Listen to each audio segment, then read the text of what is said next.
Hi, my name is Corporal Holly Reber Billings, and I'm with the Pennsylvania State Police out of Troop T Hidespire. Troop T covers the entire Pennsylvania Turnpike from the Ohio border all the way out to the Delaware River Bridge, and then also up in through the Pocono region to the New Jersey, New York area.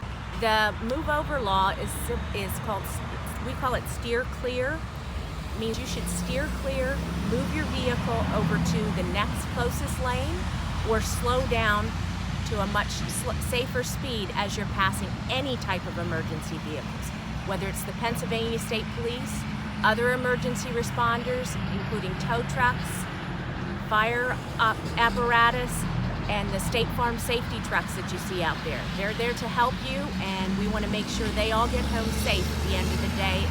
For more information on summer travel, please visit the Pennsylvania Turnpike site and check out Ramp Up for Summer Travel.